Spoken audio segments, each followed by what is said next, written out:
In the peaceful countryside of Jamaica, nestled between the rolling hills and sugarcane fields, lay two small churches, the SDA Seventh-day Adventist Church and the Apostolic Church. Now, you might think that two churches in such a small village would get along just fine, but these two were like oil and water, constantly clashing over everything from worship styles to doctrines. But the one thing they argued about the most was baptism. The SDA Church, led by Pastor Brown, was all about baptizing in the name of the Father, the Son, and the Holy Ghost. Meanwhile, just across the road, the Apostolic Church, led by Bishop White, was firmly in the baptize in the name of Jesus camp. The villagers often joked that you could hear them shouting their differences from one church to the other on Sunday mornings, and sometimes even during midweek Bible studies. One sunny Sunday morning, after a particularly spirited sermon about the importance of true baptism,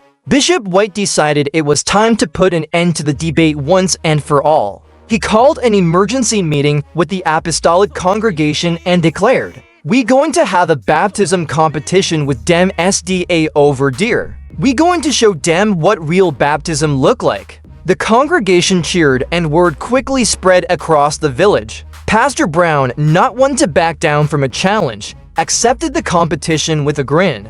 "Alright then," he said to his flock, "let's see who can baptize the most souls." The following Sunday, the village gathered at the river bank, where a large crowd had assembled to watch the showdown. On one side of the river stood Pastor Brown and the SDA Church, with their white robes and hymnals. On the other side stood Bishop White and the Apostolic Church, armed with tambourines and a few buckets of holy water, just in case. The atmosphere was electric, with villagers placing bets on which church would win. Even the local goat, who had wandered down to the river out of curiosity, seemed to be watching with interest. Pastor Brown stepped forward, holding his Bible high. "Let the baptisms begin," he announced, and the SDA choir broke into a rousing rendition of "Shall We Gather at the River." First up was Miss Pearl, the village's most devout churchgoer. She had been baptized 3 times already, twice by the SDA and once by the Apostolic, but she was always up for more, especially if it meant getting on the good side of both pastors. Pastor Brown took Miss Pearl's hand and led her into the river. "I baptize you in the name of the Father, the Son, and the Holy Ghost," he declared, gently dunking her under the water. The SDA congregation cheered as Miss Pearl emerged, dripping wet but smiling from ear to ear. But before she could even catch her breath, Bishop White waded into the river on the other side, determined not to be outdone. He grabbed Miss Pearl by the arm and, with a booming voice, shouted, "I baptize you in the name of Jesus." With a quick splash, Miss Pearl was dunked under the water again. The villagers roared with laughter as Miss Pearl sputtered and gasped for air. "Lud, me didn't sign up for double trouble," she exclaimed, but there was no escaping the fervor of the pastors. Next up was Brother Roy, a farmer who had been avoiding church for years, but had been dragged to the river by his wife, Sister May. He reluctantly stepped into the water, eyeing the two pastors warily. Pastor Brown was quick to make his move. "Brother Roy, are you ready to accept the Lord and be baptized in the name of the Father, the Son, and the Holy Ghost?" Brother Roy scratched his head. "Well, me guess so." Before he could finish, Pastor Brown dunked him under the water. "In the name of the Father, the Son, and the Holy Ghost," he declared. But no sooner had Brother Roy come up for air than Bishop White swooped in, his tambourine jangling. "Now, Brother Roy, you need to be baptized in the name of Jesus." With a mighty splash, Brother Roy was under the water again. The villagers couldn't stop laughing as the two pastors